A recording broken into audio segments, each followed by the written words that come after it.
Chair, thanks the gentleman. Gentleman from Maryland is recognized for his statement. Chairman Burgess, thank you very much. Always a delight to be back in the Rules Committee. We could do what the gentleman from Arizona invites us to do, but it would be completely unconstitutional. The last president tried to include a citizenship question on the decennial census in 2020 and to count only U.S. citizens in the census, as this legislation would do, and it failed for completely obvious reasons. Section 2 of the 14th Amendment states that apportionment of seats in the House is based on a count of, quote, the whole number of persons in each state, unquote, persons being the all-encompassing category larger than that of citizens or voters. When the framers wanted to impose a citizenship requirement, they sure knew how to do it. For example, when they said that the president must be a born U.S. citizen and not a naturalized citizen. Some people think that was because Thomas Jefferson was moving to block Alexander Hamilton from running for president. But in any event, it's right in the Constitution, just like it says we, as members of the House, we have to be U.S. citizens for at least 7 years, which is why if you've been naturalized in the last 3 or 4 years, you can't do it. The Supreme Court has been perfectly clear about this and made this point emphatically in a unanimous 2016 decision called Evanwell versus Abbott. And like this legislation itself, Evanwell involved a challenge to congressional apportionment based on a total count of the entire population instead of just a count of the voter population. But Justice Ginsburg held for the unanimous court that Section 3 of the 14th Amendment, quote, retained total population as the congressional apportionment base. She cited the speech made by Senator Jacob Howard upon introduction of Section 2 of the 14th Amendment. Quote, he said, the basis of representation is numbers. The committee adopted numbers as the most just and satisfactory basis, and this is the principle upon which the Constitution itself was originally framed, that the basis of representation should depend upon numbers. And such, I think, after all, is the safest and most secure principle upon which the government can rest. Numbers, not voters. Numbers, not property. This is the theory of our Constitution. Justice Ginsburg included lots of decisive legislative authority like this, including the floor statement of Representative James Blaine, who stated that, quote, no one will deny that population is the true basis of representation. For women, children, and other non-voting classes may have as vital an interest in the legislation of the country as those who actually deposit the ballot. And therefore, they all must be counted. For all of you constitutional textualists out there, the plain reading of the text is clear. Clear as day.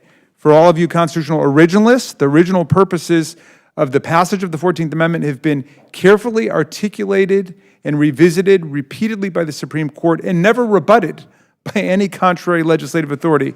For all of you members who like to follow precedent, every apportionment since 1790 has included every single person residing in the United States, not just those lucky enough to be given the right to vote. As the Evanwell Court noted, the 14th Amendment contemplates that representatives serve all residents, not just those eligible to vote. You don't enforce the 14th Amendment under Section 5 by violating the terms of the constitutional amendment.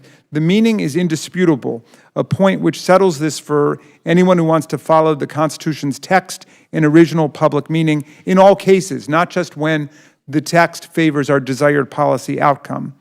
I remember the admonition from the former chairman of this committee, the gentleman from Oklahoma, who would tell us that we should get our work done and not waste time on legislation that will never pass the Senate, never get signed by the president, and certainly never be approved by the Supreme Court. This bill is an affront to the great radical Republicans who wrote the original Constitution and the 14th Amendment, which has always made persons, not voters, the basis for reapportionment.